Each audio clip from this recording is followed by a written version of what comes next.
Muy buenos días, bendiciones.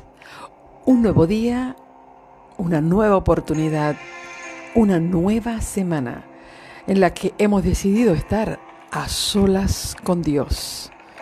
Aquí te acompaña tu amiga de siempre, Liz Enid Polanco, quien junto contigo hemos escuchado esos pasos del Señor acercarse a nosotros esta mañana para poder decirnos: aquí estamos nuevamente, buscando la presencia de Dios, escuchar su voz, atender su palabra, sentir sus manos, sentir su abrazo. Y eso es lo que buscamos en la mañana de hoy, esa presencia que cambia todo. No sé cómo te estás levantando hoy, con qué pensamiento, qué ha pasado el fin de semana. No lo sé. Pero una cosa sé, que el mismo Dios que se despidió de nosotros es el mismo que hoy nos está diciendo: aquí estoy y quiero conectarme contigo. Así que qué bueno que estás aquí. Estoy viendo aquí todos los nombrecitos de todos nuestros queridos compañeros, nuestros amigos de la Iglesia Sin Paredes. Gracias por estar con nosotros. Gracias por tus buenos días. Gracias por las bendiciones que nos das.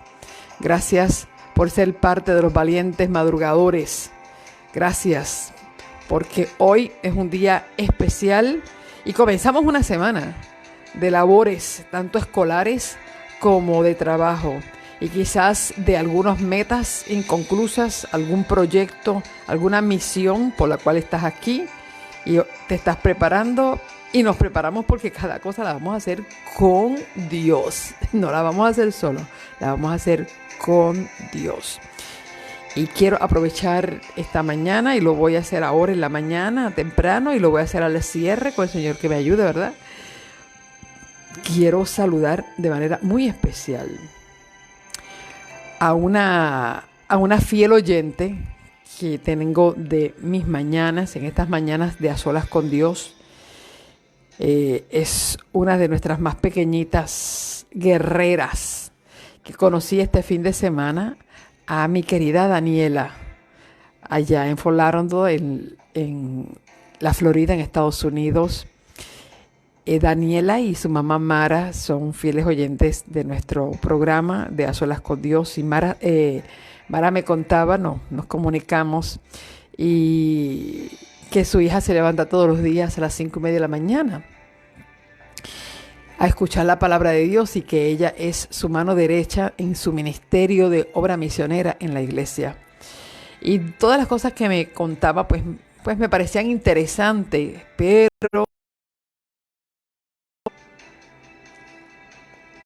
esperamos que aquí nos podamos conectar nuevamente. Bueno, vamos a ver, aquí estamos nuevamente, vamos a ver si nos estamos escuchando. Déjenme saber, por favor. Ok, muchas gracias. Ya usted sabe que tenemos un enemigo. Muchas gracias. Estaba diciendo que tengo una amiguita que se levanta muy temprano. No sé si Mara se encontrará hoy por aquí en nuestra transmisión, y su hija Daniela. Así que sí, por favor, nos están escuchando y nos pueden dejar ese mensajito. Le estaba diciendo que gracias a todos los que nos están anunciando que sí nos estamos escuchando. Pues Mara me estaba contando acerca de su hija Daniela, cómo se levanta, cómo está con nosotros, cómo se conecta con nosotros y lo mucho que está aprendiendo. Pero la realidad es que todo completamente cambió cuando ella me pone a Daniela en el teléfono, y Daniela me habla directamente a mi corazón. Y luego de hablarme y pudimos conversar, me pidió que ella quería tener una oración por mí. Y déjeme decirle, a mí nunca un niño había orado por mí. Esa es la realidad. Que yo pudiera escuchar, estoy segura que muchos niños han orado por mí, De hecho, cuando yo me enfermé allá en la República Dominicana, que estábamos dando la campaña de los niños, muchos niños oraron por mí. Pero que yo haya escuchado la oración de un niño bendiciéndome y pidiendo la dirección de Dios. Óigame, pero no es la manera, no es solamente que oró, es la manera en que Daniela oró por mí, con un poder y con una autoridad, con una seguridad. Y yo, mientras ella oraba, yo decía en mi corazón, Señor, tengo delante de mí, al otro lado en la línea, a una niña escogida para predicar el evangelio en el tiempo final. Y en verdad me quedé muy, muy sorprendida por la manera en que esa niña se desenvuelve, habla, y quiero saludar y bendecir a mi querida Daniela, esperando que el Señor la bendiga poderosamente, igual a su mami Mara, que el Señor pueda dirigir sus pasos, los pueda llevar hacia la misión que Dios quiere hacer con ellas, y confío en el Señor que la misión que sea, tanto para ella como para su mami, para todos los que nos escuchan y madrugamos para buscar la presencia de Dios, esto no es en vano. No hay un sacrificio que hagamos en favor del Señor que el Señor no los recompense de una manera extraordinaria. Y es posible que tú no lo ves ahora. Y ahora tú dices, Señor, yo me levanto cada mañana a buscar tu palabra, pero yo siento que yo no avanzo, yo siento que yo me quedo estancada. Yo siento que a veces doy para adelante, un paso para adelante y doy 4 para atrás. A veces me siento atrapado o atrapada en esta situación y yo...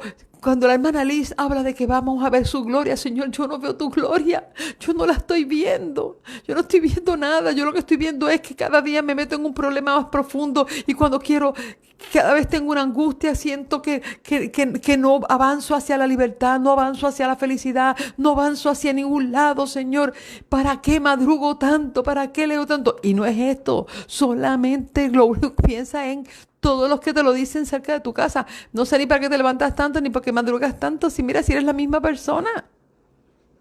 Tanto que buscas al Señor y dices que te conectas y madrugas y te levantas temprano, pero mira, te enojaste, mira cómo hablas, mira lo que haces, mira lo que dijiste, mira qué decisión tan errada tomaste. Las personas que se alinean a nuestro lado, a veces el diablo las usa como de la misma manera usó a Pedro, el mejor amigo de Jesús, lo usó y Jesús le dijo, apártate de mí, Satanás. O sea, que Jesús sabía que las personas más cercanas a nosotros son las que exactamente el diablo va a usar para desanimarnos. Entonces uno a veces llega y uno dice, señoras, ¿y qué es esto? ¿Hacia dónde vamos? ¿Qué logro con lo que estoy haciendo? Mira, te voy a decir una cosa. Quizás los que están a tu alrededor no lo ven o no lo quieren ver y tal vez tú no lo ves. Pero tú sabes a quién le debe importarte a ti, quien lo ve, es Dios. Y la transformación y el cambio que está ocurriendo dentro de ti no es para que tú lo veas, es para que Dios lo vea, porque Él es el que lo hace posible. Y tú vas a ver que tu capacidad de tolerancia ante muchas situaciones comenzará a darse y a verse, porque la transformación no viene de ti, viene de Dios. ¿Sabes qué? A medida que nos acercamos más a Dios, más indignos nos vemos, nos sentimos, más incapaces. Es que esa es la realidad. A medida que nosotros nos acercamos más al terreno de la santidad de Dios y el Señor comienza a cubrirnos con su gloria, más oscuro nosotros vemos nuestro mundo. Porque cada vez que decimos o pensamos que que somos un poquito más buenos, a medida que te adentras a la presencia sagrada de Dios, tú dices, no, miserable de mi pecador, ¿quién me librará de este cuerpo de muerte? Esas fueron las palabras del apóstol Pablo. Y la gente decía, pero ¿por qué Pablo en un día dijo, sed imitadores de mí como yo lo soy de Cristo? Y después dijo, miserable hombre de mí, ¿quién me librará de este cuerpo de muerte? Pues fue el mismo. no fue otro, fue el mismo. En el momento que él dijo, sed imitadores de mí como yo soy de Cristo, Pablo se sentía en un momento de su vida en el que él estaba consciente que lo que él estaba haciendo en ese momento era la voluntad de Dios y exhortó a la gente a imitar lo que él estaba haciendo porque él tenía conciencia que lo que estaba haciendo en ese momento era por voluntad de Dios y le estaba diciendo a la gente, ustedes imítenme en esto, hagan la voluntad que Dios tiene para ustedes. Pero cuando Pablo dijo, miserable hombre de mí, Pablo estaba entrando más profunda a la presencia de Dios. Se estaba acercando más a la presencia sagrada de su Señor y él reconocía la bajeza y el polvo de lo que somos. Así que no te desanimes ante los cambios que tú quisieras ver en ti de la noche a la mañana y que Dios lo va a hacer como el crecimiento de las plantas, como la salida del sol, como el giro que hace la tierra alrededor del sol, poco a poco. Y cada día el Señor va a ir germinando en ti los frutos del Espíritu. Y a Él sea la gloria. Vamos en esta mañana a agradecerle al Señor por habernos despertado, por habernos reunido, por haber estado con nosotros aquí para darnos su bendición y su palabra. En el nombre de Jesús oramos. Padre Santo y bueno, gracias, porque tú tienes misericordia de nosotros. Porque sí te acuerdas que somos polvo, pero tampoco te olvidas que nos hiciste un poco menor que los ángeles a tu imagen y semejanza. No te olvidas que tu sangre preciosa fue el precio de nuestra salvación. Y tampoco te olvidas del pacto que hiciste con nosotros de restaurar en nosotros la imagen perdida del Padre Celestial. Y oh Dios, tú insistes en este trabajo y tú has delegado este trabajo al Espíritu Santo y este Espíritu Santo es fiel a su tarea, Padre. Gracias porque tú lo usas para que nos despierte, para que nos reúna, para que nosotros podamos abrir nuestros 5 sentidos, para poder conectarnos contigo, para poder enseñarnos tu palabra, para poder levantar nuestras cabezas, para poder enderezar, Señor, nuestros pies y poder estar de pie delante de tu presencia. Oh Señor, en esta mañana yo te entrego a cada mamá, a cada papá, a cada hombre, mujer y niño y joven que en algún momento se conecten con esta transmisión y que puedan recibir el impacto de tu palabra para que tu palabra sea poderosa en su vida. Oh Señor, trae bendición a cada uno de tus hijos. Tú conoces las necesidades por las que cada uno de ellos individualmente y personalmente están atravesando. Muchos ya han, Señor, escrito sus necesidades, sus luchas, han pedido por su mami, por su papi, han pedido por sus seres amados, por sus hijos, por sus nietos, han pedido por ellos, por sanidad física, por sanidad emocional, por sanidad espiritual, Señor. Atiende cada necesidad, Padre. Sé con aquellos que están en el valle de la indecisión, Señor, y que tú puedas ser su guía y su luz. Tú puedas hacer que tu palabra llegue a ser esa luz que alumbre sus pies y su camino. Padre Santo, hoy empezamos esta semana y no sabemos lo que va a pasar. No tenemos idea de qué va a pasar de aquí al viernes cuando despidamos nuestras transmisiones. Pero Señor, una cosa sabemos, que tú estarás con nosotros. Esa es tu promesa, que tú estarás con nosotros y que no debemos temer a nada y que seamos valientes y esforzados porque tú estarás con nosotros. Gracias, Padre. Abrimos esta transmisión en el nombre de Jesús para que seas tú quien nos enseñes. En el nombre del Padre, del Hijo y del Espíritu Santo. Y tu pueblo dice, amén, Señor. Amén y amén.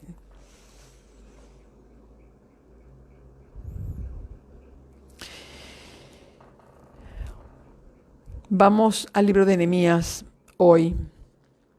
Les dije que íbamos vamos a retomar las genealogías una vez completemos el capítulo 13 de Nehemías. Una vez lo completemos, vamos a retomar me he tomado el tiempito todos los días. Ayer saqué mi hora y media y comencé a hacer las genealogías otra vez, pero desde Génesis. Comencé con los antediluvianos, después de los postdiluvianos. Ayer terminé con Taré, el papá de Abraham, Nacor y Aram. Ayer ya terminé toda la genealogía de los antediluvianos con sus notitas al calce, y eso lo empecé el viernes, y ayer domingo terminé la genealogía después del diluvio con Noé, sus 3 hijos. Y ustedes se preguntarán, ¿y por qué lo está haciendo de tan atrás? Quiero hacerla completa. Una vez la complete, le voy a pedir a Mirta, ¿verdad?, que me pueda ayudar a poder hacerla bien bonita. La tengo toda a mano en mis libretas, en mis notitas. Me la estoy disfrutando esta genealogía, estoy aprendiendo, me siento que hay una ventana, hay una puerta que se está abriendo, interesante, muy excelente, todo lo que puedo recordar. Así que decidí ir desde atrás, y una vez llegue a Abraham, entonces ahí tomo las 12 tribus, sobre todo las 2 tribus bien importantes que hemos estado desarrollando, que es la de Judá y la de Leví. Así que me estoy emocionando con esto de la genealogía, y me emociono no por el hecho de lo que estoy aprendiendo en lo personal y todo la información que ahora estoy, ¿cómo decir?, con una mente mucho más abierta que cuando lo hice muchos años atrás. Ahora estoy buscando, ¿verdad?, esa asociación con lo que estábamos explicando en el libro de Nehemías. Vamos al libro de Nehemías, al capítulo 13, que es el último capítulo de este libro. Y así nosotros estaremos cerrando el proyecto del libro de Nehemías. Una vez terminemos, entonces le dedicaremos unos días para hacer esa genealogía, para que ustedes, cuando ustedes quieran regresar, y ustedes puedan hacer una interacción. De hecho, hay una temática que está ahí a otro nivel, Y como me escribió Coralia, me decía, yo cada vez que leía las crónicas las saltaba y me aburría, porque eso de fulano engendró fulano, pues no lo entendía. Pero claro, jamás y nunca vamos a escribir todos los nombres que están en la genealogía, solamente vamos a hacer las genealogías de los patriarcas y de las tribus. Especialmente nos vamos a concentrar más en las tribus de Leví, pero las vamos a hacer todas, pero nos vamos a concentrar porque queremos llegar a Cristo, queremos llegar con esta genealogía a Jesús, y cómo interfirieron en algunos momentos unos con otros. Es que verdaderamente está bien interesante, y un día cuando usted vea los nombres, usted dice, oh, el nombre sí, yo lo leí, yo lo estudié, esta persona pertenece a tal lugar, y usted va a poder hacer unas coyunturas bíblicas. Yo siempre he dicho, cuando Dios permite que algo se escriba en la Biblia, por un buen propósito es. Por un buen propósito es. Nehemías capítulo 13. Terminamos el capítulo 12, que fue cuando ellos escribieron el pacto e hicieron los cambios, dedicaron la muralla. Señores, con un gozo, con un clase de gozo, con un corazo, como diría mi amiga Maribel Soto. Ella me dice amigaza, pues yo voy a decir, en vez de un coro, un corazo, es decir, un tremendo coro. Pusieron varios coros, los que corrían por todas las murallas. Hubo regocijo, hubo gozo, hubo alegría, hubo una dedicación espectacular. Un grupo lo dirigía Nehemías, otro grupo lo dirigía Esdras. Esdras dirigía el coro de los sacerdotes, porque él era sacerdote, que iban con las trompetas, y Nehemías dirigía el coro de los levitas, que iban con los címbalos y con todos los otros instrumentos. Y dice que hasta los niños y las mamás y las mujeres y los niños, hubo un alborozo tan grande en Jerusalén que dice que fue oído desde lejos. Eso fue el versículo que leímos en el capítulo 12, versículo 43, y luego del 44 al 45 vimos cómo Israel se gozó tanto que llevó sus diezmos por primera vez en esa celebración. Entregaron los diezmos, entregaron las ofrendas, hubo un regocijo muy grande. Los levitas recibieron su porción los sacerdotes. Recuerden que la porción del diezmo de los sacerdotes era el diezmo de los levitas. Se le entregaba a los levitas el diezmo y los levitas sacaban del diezmo el diezmo del diezmo y eso le entregaban a la familia de Aarón. Más cumplieron los servicios que Dios había puesto. También se le daba la porción de esos diezmos a los cantores y a los porteros, porque ellos también eran levitas que trabajaban en favor del templo. Vamos al capítulo 13, ahora entramos. Capítulo 13 se titula Reformas que hizo Nehemías. Pero es lo que viene haciendo Nehemías desde el capítulo 1. Pero ahora vamos a ver qué pasó aquí. ¿Qué pasó aquí que a esto se le llama reformas de Nehemías? Aquel día, dice aquí, al leer el libro de Moisés al pueblo, es decir, ese día que hubo esa celebración, hubo ese día de dedicación de los muros, las puertas y las torres, ese día se leyó el libro de Moisés al pueblo. Hallaron escrito que los amonitas y los moabitas no debían entrar jamás en la congregación de Dios. Interesante.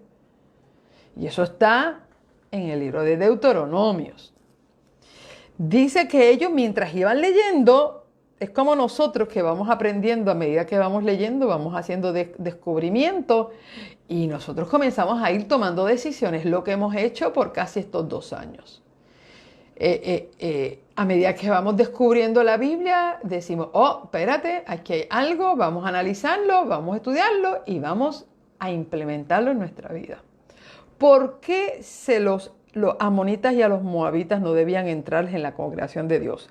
Que de paso, explico quiénes son los amonitas y los moabitas. Ellos son los pueblos que nacieron de las hijas de Lot y Lot. ¿Ok? Cuando esas niñas se salvaron de la ciudad de Sodoma, bueno, las sacaron de Sodoma físicamente, pero no pudieron sacar la Sodoma que estaba dentro de ellas, que esa es la otra historia, ¿verdad? No pudieron sacar esa Sodoma y esas niñas pues emborracharon a su papá y tuvieron esos fueron los descendientes directos que tuvo Lot con respecto a la genealogía que venía dentro de lo que es la genealogía de Taré, que es Abraham. Y de una nacieron los amonitas y de la otra nacieron los moabitas. Pero ¿qué fue la razón? No dice aquí la razón, no es porque eran las hijas eran los descendientes de Lot. Dice, porque no salieron a recibir a los israelitas con pan y agua.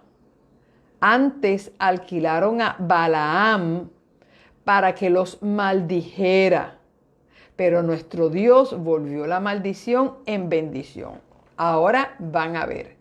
Los moabitas y los amonitas fueron cuando ellos estaban ahí en la frontera, que lamentablemente llegaron a lo que se le llama un momento dado a Baal Peor.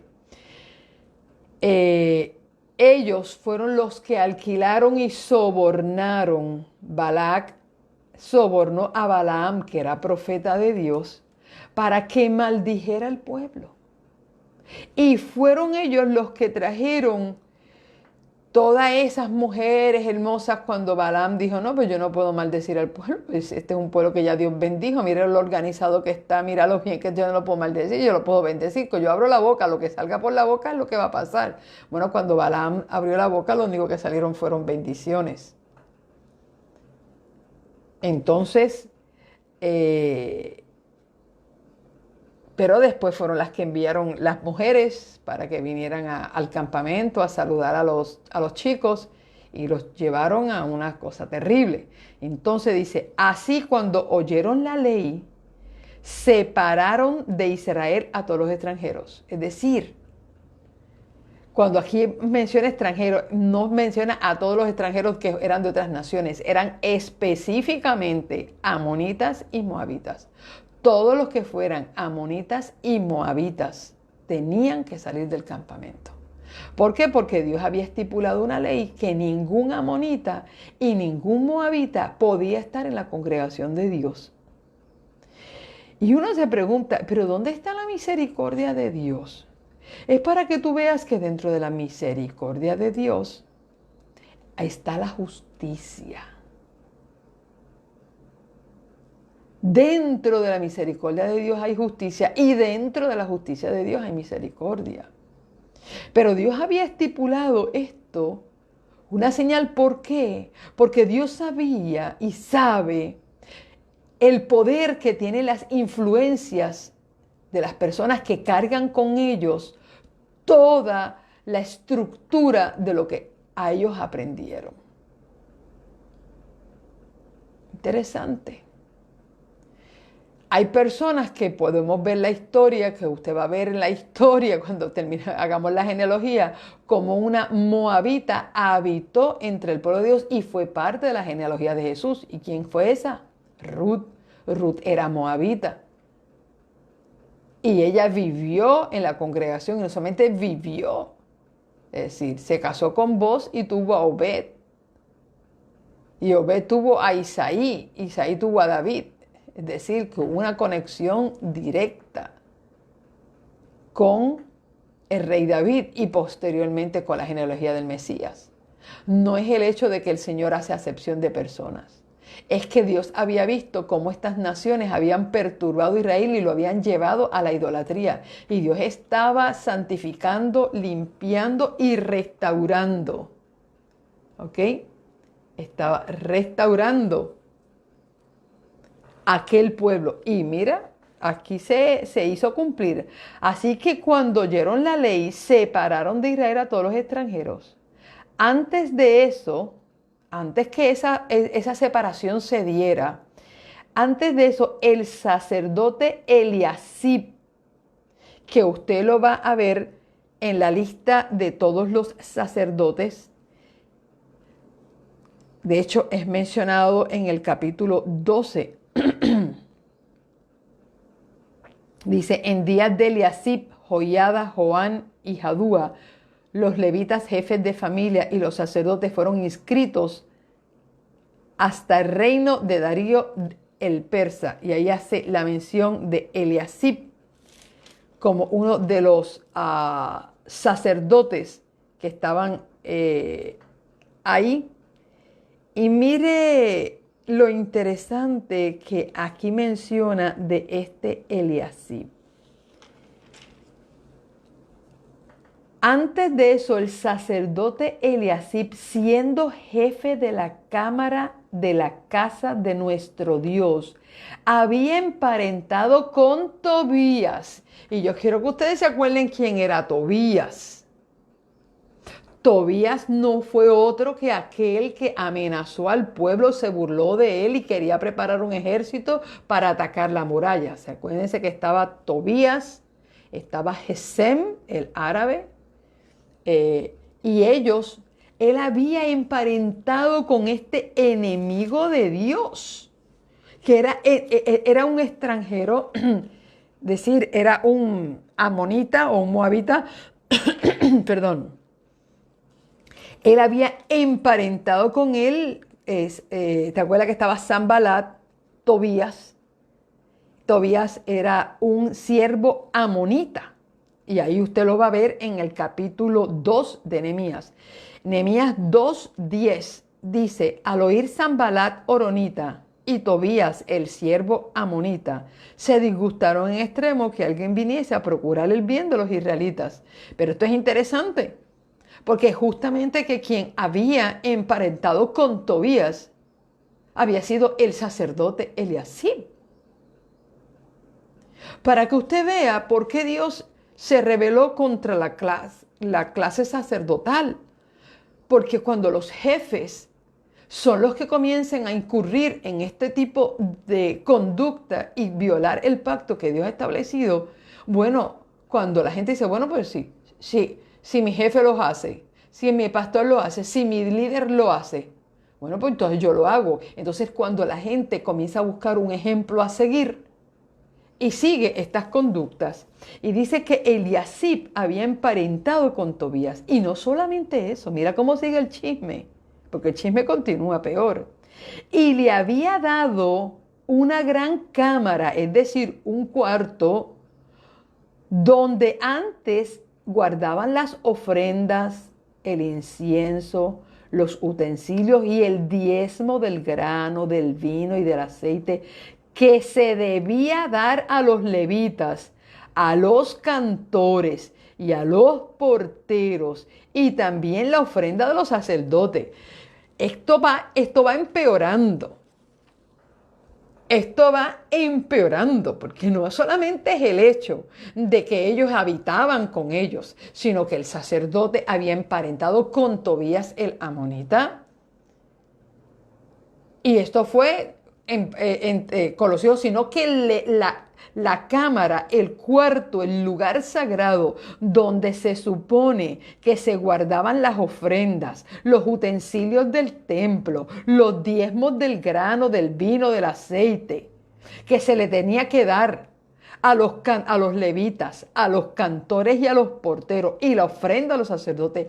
Eso no estaba allí. Claro, recuerden que cuando se hace la dedicación del muro y se hace la dedicación de todo esto, no se hace dedicación del templo porque ya Zorobabel lo había hecho. Esto, lo que estaba pasando dentro del templo, bueno, Nehemías no estaba muy enterado porque el trabajo de Nehemías era específicamente trabajar con lo que era la muralla y restaurar el culto a través de la lectura del Pentateuco y de los libros de Moisés. Así que por eso dice, hay una explicación que dice que aquel día el pueblo escuchó todo esto. Pero dice, antes de eso, antes de leer esa lectura, esto ya había pasado, ya esto estaba pasando, que Tobías, que Eliasib le había dado una cámara a Tobías, y dice, pero cuando sucedió todo esto, mira lo que dice aquí, miren aquí, pero cuando sucedió todo esto, yo no estaba en Jerusalén, porque el año 32 de Artajerjes, rey de Babilonia, volvía rey. Un tiempo después pedí permiso al rey y volví a Jerusalén. Es decir, que todas las reformas que había hecho Nehemías todavía estaban bien, pero miren lo que pasa cuando un líder por casualidad se ausenta por un tiempo y un pueblo sencillamente espera ser dirigido. Esto fue como la salida de Moisés por 40 días. Se fue Moisés a subir el monte a hablar con Dios, porque Dios no era con Moisés que quería hablar, era con el pueblo entero, pero como el pueblo no quiso escuchar a Dios, le dijo, no, sube tú, habla con Dios y tú nos cuentas a nosotros, y todo lo que Dios te diga, nosotros decimos amén. 40 días estuvo fuera Moisés, y aquí Nehemías estuvo casi 2 años, y en el tiempo que Nehemías estuvo fuera, y dice allí que eso fue en el año 32 de Artajerjes. Y es interesante que cuando Nehemías sale, que pide permiso, eso fue en el año 20. Y que ahí está en el versículo capítulo 2, dice, en el mes de Nisan, marzo, en el año 20 de rey de Artajerjes, cuando el vino estaba ante él, etcétera, etcétera. Así que mira todo el tiempo que había pasado.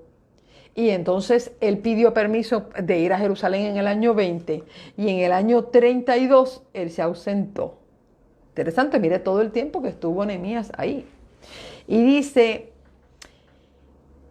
Pero cuando sucedió esto, yo no estaba en Jerusalén porque en el año 32 de Artajerjes, rey de Babilonia, volví a rey.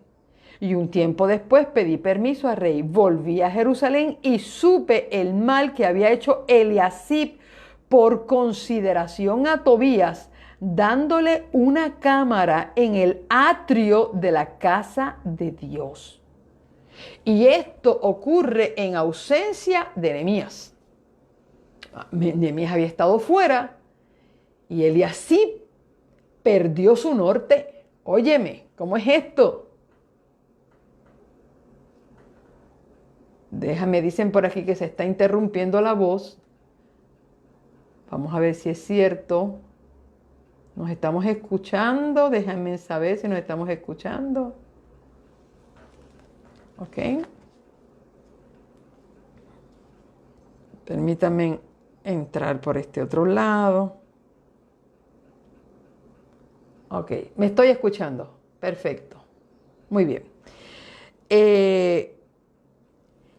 Y dice aquí que para que tú veas cómo a veces las reformas que nosotros podamos hacer, si nosotros no nos mantenemos, si nosotros no le damos mantenimiento a la operación Nehemías, y yo voy a aplicar esta palabra de operación Nehemías que a mí me encanta utilizarla, es esa actitud de nosotros darle mantenimiento a que las cosas estén bien. Si tú no mantienes tu operación Nehemías en tu casa, tú pudiste haber restaurado tu casa, la limpiaste, la acomodaste, la pusiste bien bella. Y señores, si usted no le da mantenimiento, igualmente usted un día se va a encontrar en medio de un basurero y de un revolú y un desorden. Y usted dice, pero señor, si tan linda, es que a todo, mira, y a la fe.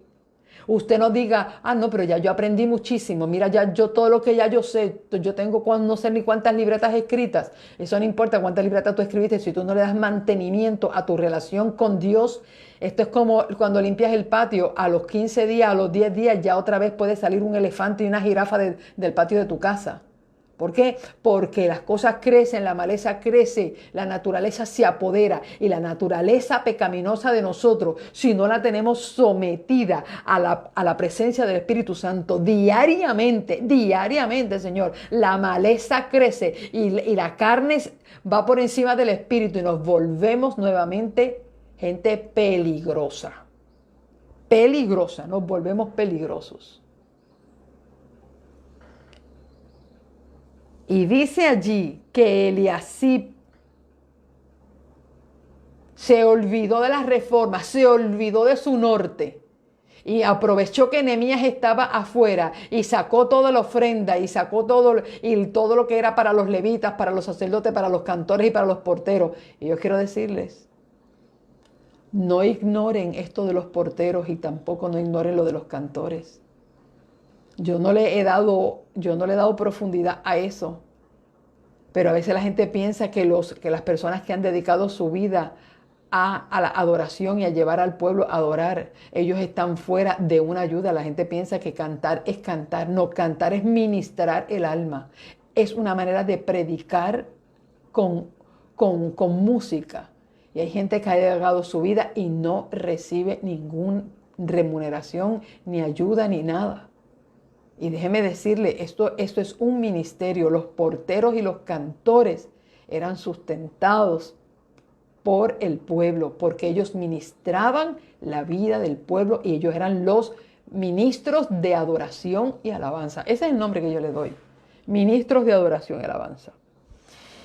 Regresamos al versículo 8 y el versículo 8 dice,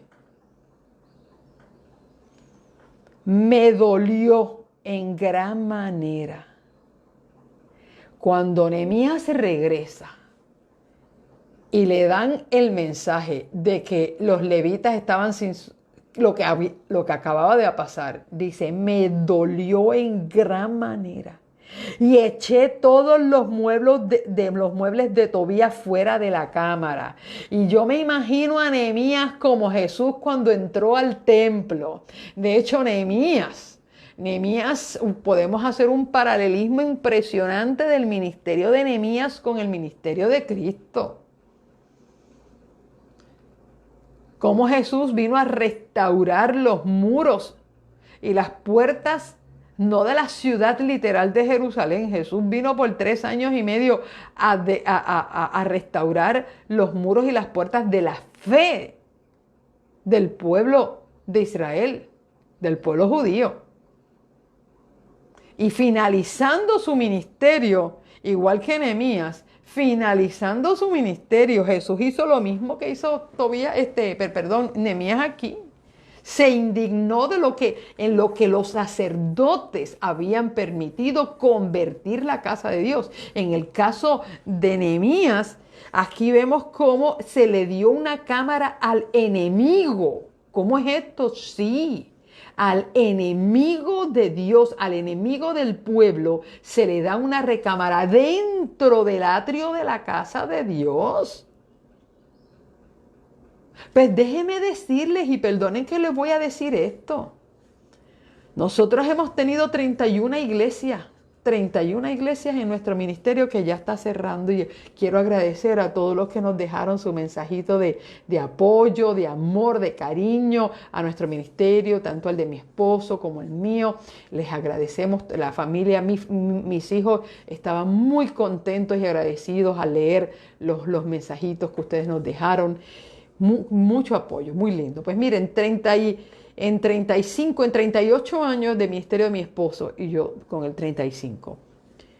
Mire que hemos visto cosas en cada casa de Dios. Y a veces nosotros vemos muy celosos los hermanitos, muy celosos con la plataforma, muy celosos con el púlpito, con la mesa de los panes, de la Santa Cena. Mire, yo he visto problemas que se han tocado, porque tú no puedes poner ni un alfiler ahí. Nada, esa mesa es sagrada. Sí, pero el cuartito de los lados, cuando tú vas a subir a la plataforma, perdóneme, pero eso es un cachivachero. Y nosotros tuvimos iglesias donde ahí habían pintura, ahí estaban un montón de cosas de los dramas que se hacían antes en la iglesia. Ahí estaba un basurero, pero basurero. Toda una cosa bien mal hecha, nada estaba en orden, mal pintado, habían palos, escobas, ahí habían de todo. Y usted tiene que decir, mira, es cierto, porque en su iglesia tiene que haber un cachivachero en algún punto de la iglesia. Y yo recuerdo que en una de las iglesias, mi querida compañera Jenny Velázquez, estábamos haciendo una transformación en la iglesia de Rocha de Moca. Y tenían una cosita de esas al lado, pero que aquello era algo serio. Y yo recuerdo cuando Jenny me dice, Liz, ya yo sé lo que vamos a hacer. Ya sé lo que vamos a hacer, un cuarto de oración aquí. Y yo vi como Jenny Velázquez, que su ángel esté velando su tumba, pero una mujer de Dios. Si yo conocí una mujer de Dios fue Jenny Velázquez. Ella me dice, Liz, vamos a hacer un cuarto de oración. Y restauramos ese cuarto. Hicimos de un cachivachero que había allí, serio. Botamos y sacamos todo. Hicimos un hermoso cuarto de oración. Con su lámpara, con su alfombra, su mueble, con los libros, con símbolos, con un cuadro hermoso, con símbolos que tenían que ver con la adoración y la oración al Señor. Hermoso. Y de hecho, se hizo una transformación en 52 días. Jenny organizó una transformación, una remodelación de la iglesia, lo mismo que duró la de Nehemías. Nos inspiramos en el libro de Nehemías y en 52 días cambiamos baños, restauramos los cuartos de los niños, restauramos los cuartos al lado de la iglesia, restauramos plataformas, se restauró el estacionamiento. Ella dividió la iglesia, la dividimos. Yo era anciana de la iglesia y ella también. Dividimos por familias, le entregamos los diferentes sectores. Mi familia y yo nos encargamos de los baños para remodelarlo, y ella a cada sector, y en 52 días nosotros transformamos la iglesia, y para que cada espacio de la iglesia tuviera un lugar pertinente para hacer algo que bendijera el nombre del Señor. Nunca me voy a olvidar de esa transformación que hicimos en la iglesia de Rocha, y todos los hermanos apoyaron, todos los hermanos contribuyeron, y se hizo después se rededicó, se iba a Era el 75 aniversario, se iba a celebrar y ella quería que pudiéramos tener la transformación de la iglesia. Y estoy viendo aquí que Nehemías no solamente tuvo que meter mano en la reconstrucción física, sino en la reconstrucción espiritual.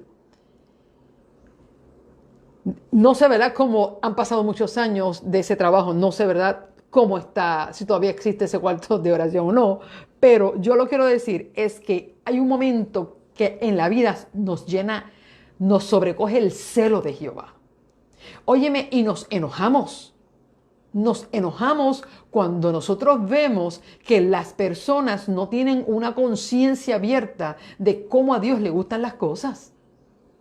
Y lo peor es que venga de los líderes de la iglesia esa ceguera. Y mire lo que hace Nehemías, mire lo que hace Nehemías. Dice, me dolió en gran manera, eché todos los muebles de Tobías fuera de la cámara, ordené que limpiasen las cámaras y volví a llenar allí los utensilios, las ofrendas y el incienso de la casa de Dios. Supe también que no habían dado su porción a los levitas y que ellos y los cantores que prestaban los servicios se habían ido cada uno a su heredad. Es decir, no estaban ni los cantores, ni los porteros, ni los levitas, se habían tenido que ir de la ciudad. Usted recuerda que habíamos leído y habíamos estudiado cómo ellos se restablecieron y ellos ahora vivían en Jerusalén y formaban parte y ellos eran sustentados por los diezmos y las ofrendas que el pueblo daba. Pero Eliasib todo eso lo hace, mientras a Nehemías le costó tanto trabajo para que usted vea que usted puede echar para atrás una reforma con malas decisiones. Tan sencillo como eso. Usted tome malas decisiones y usted es un líder tomando malas decisiones, usted puede echar para atrás muchas cosas. Y yo digo que cada iglesia tiene que tener un Nehemías. Déjame decirte, Nehemías no es el sacerdote. Él no es de la clase sacerdotal. Él no es sacerdote, es Esdras. Pero mire lo que hizo cómo Eliasib utilizó su autoridad para dañar y retirar la bendición de Dios. Señores, y ustedes, nosotros tenemos que estar con los ojos bien abiertos con esto. Y ahí dice que Nehemías echó los muebles afuera, mandó que se limpiaran las cámaras, se llevaran los utensilios, regresaran las cosas, la ofrenda, el incienso, todo se regresara. Y se enteró que los levitas, los porteros y los cantores habían regresado a sus heredades fuera de la ciudad. Entonces, versículo 11, reprendí a los oficiales y les dije, ¿por qué está la casa de Dios abandonada? Y reuní a los levitas y los recibí y los restablecí a sus funciones. ¡Wow! Y todo Judá trajo el diezmo del grano, del vino y del aceite a los almacenes. Puse por tesoreros a los almacenes al sacerdote Selemías y al escriba Sadoc. Esto es interesante, estos sacerdotes, para que usted vea que hay corrupción dentro de la clase sacerdotal, dentro del liderazgo eclesiástico, hay corruptos donde quiera, en la política, en las familias, en la fe, en el trabajo, en todos lugares. Y de la misma manera que Nehemías recalca la corrupción de Eliasib, así recalca también el buen trabajo de Selemías y al escriba Sadoc. Y de los levitas a Pedaías, y al servicio de ellos Anán, hijo de Zacur, hijo de Matatías, que eran considerados fieles, y a ellos les encargué hacer el reparto a sus hermanos. Es decir, que él escogió las personas que ahora iban a repartir el diezmo, iban a repartir las ofrendas, iban a repartir las primicias. Por eso, Señor, acuérdate de mí y no borres los beneficios que hice en la casa de mi Dios y en su servicio. ¿Qué oración hace Nehemías? ¿Qué oración hace Nehemías? Él le pide, Señor, mira, tú has visto mi esfuerzo. Yo te pido que tú te acuerdes de mí y que tú no borres los beneficios que yo le he hecho a tu casa y a tu gente y a tu pueblo. ¿Por qué Nehemías terminó? De hecho, nos queda versículo 15 al 31, que eso lo vamos a tocar mañana. ¿Sabes qué? Hay un momento en que cuando tú como líder aceptas una tarea de esta envergadura, de ir adelante, haciendo la voluntad de Dios para dirigir el pueblo, para ayudarlo a tener una experiencia más profunda con Dios, hacer reformas en los hogares, hacer reforma en la iglesia, hacer reforma en tantos lados. Mira, ahí llega un momento que tú tienes un agotamiento físico, emocional y hasta espiritual. Porque a veces uno dice, Señor, ¿y hasta cuándo uno tendrá que estar dando el 200% y la gente solamente se conforma con dar el 10 o el 20%? A veces ocurre este agotamiento porque uno ve que uno espera una respuesta. Y mira, en los capítulos anteriores vimos una respuesta del pueblo increíble. Cuando Nehemías llega con aquellos oficiales y con todo el mundo y a reconstruir y llenó de ánimo, el pueblo respondió. Cuando reconstruyeron en los muros, cuando reconstruyeron las puertas, cuando reconstruyeron las torres, cuando se dedica, yo veo mucho entusiasmo de parte de la iglesia, del pueblo.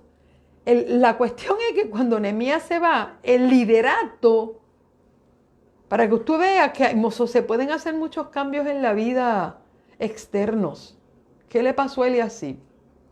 Eliasib representa a estos líderes que se conforman de llevar un título y que ellos entienden que el título de su liderazgo le da inmunidad.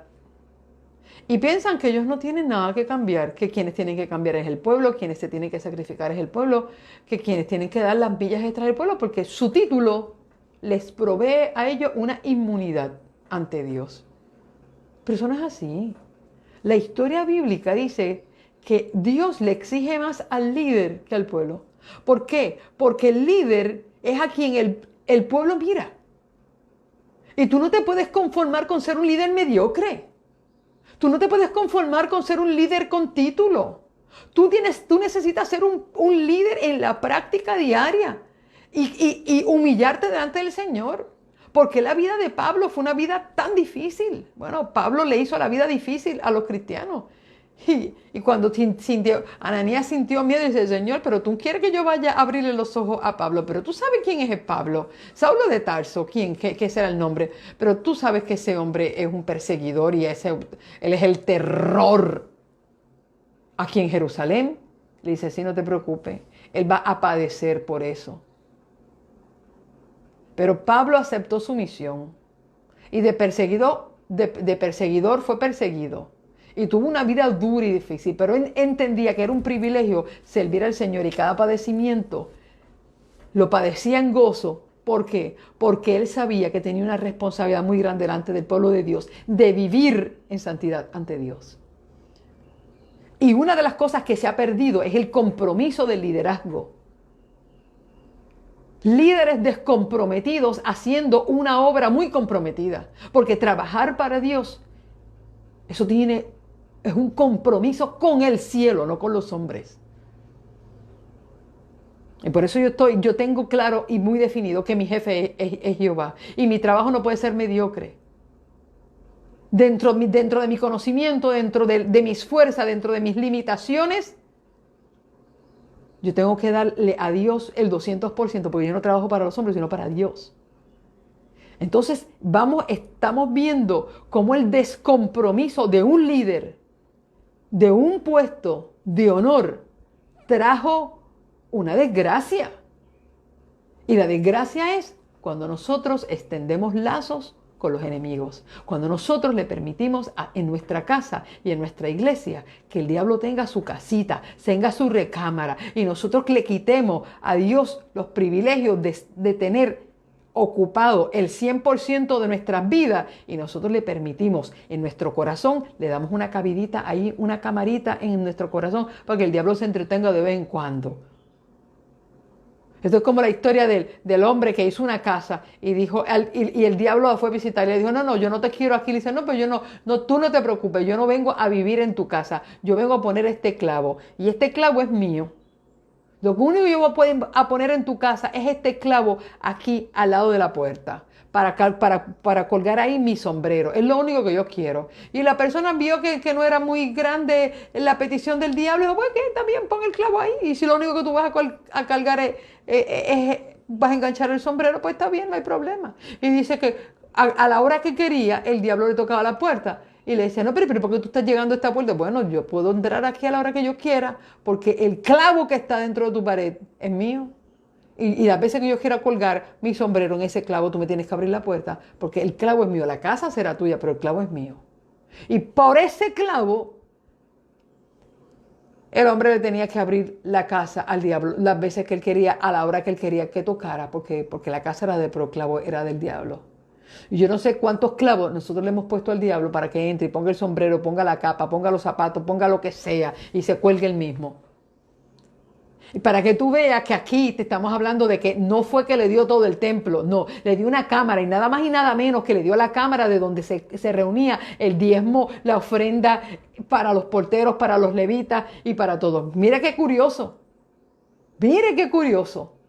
¿Cuál fue justamente el que le entregó a Tobías, con lo que se iba a sustentar al pueblo de Dios? Y yo digo, Señor, ten misericordia de los líderes que pudieran estar haciendo el mismo pecado, cometiendo el mismo pecado,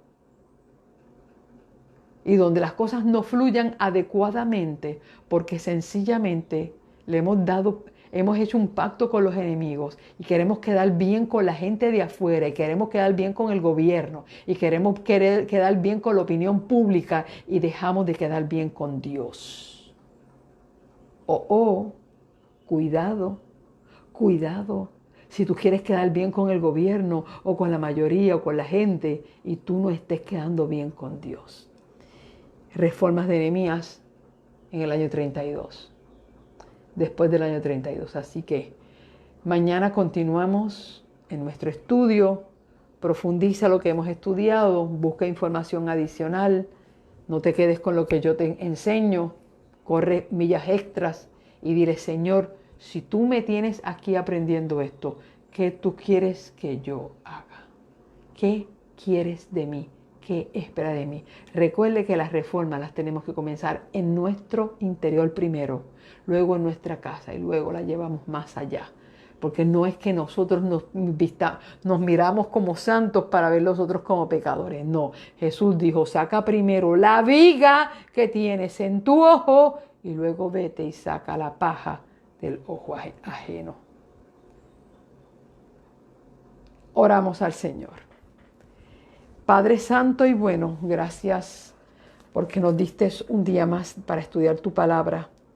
Gracias porque no hay una historia bíblica, Señor, que nosotros no toquemos, no repasemos, no estudiemos, que no tenga un mensaje para nosotros. Señor, te rogamos que en esta hora tú puedas traer una conciencia abierta a tu pueblo, que tu Santo Espíritu, Señor, comience a tocar nuestros corazones y nos revele qué cuarto, qué recámara le hemos dejado a nuestro enemigo. Y que le hemos quitado bendición al pueblo de Dios para tener un enemigo dentro de nuestro hogar. Padre Santo, despierta nuestras conciencias. Ayúdanos a tener este espíritu de reforma de Nehemías. Ayúdanos, Señor, a hacer tu voluntad. Y de la misma manera que Nehemías entró y limpió como Cristo lo hizo en el templo, podamos limpiar nuestros corazones, podamos limpiar nuestras casas, podamos limpiar la casa de Jehová de toda la maldad, de toda la basura que nosotros hemos permitido que la casa de Dios tenga, y se ha alejado la bendición de los diezmos, de las ofrendas, de los porteros, de los cantores. Señores, que podamos restaurar el servicio de Dios como a Dios le gusta, y que nuestra vida sea un reflejo de la vida de nuestro Señor Jesucristo. Padre Santo, gracias. Bendiciones para todos los que están solicitando oración por sus hijos, por sus nietos, por sus vidas, por sus trabajos, por sus casas, por sus familias. Trae bendición a tu pueblo y sobre todo restauración de nuestra fe. Que así sea, en el nombre de Jesús. Amén, amén y amén. Gracias. Estuvo contigo Lizenit Polanco, con el único propósito de llevar a tu vida luz, esperanza y poder. Dios te bendiga. Buen día.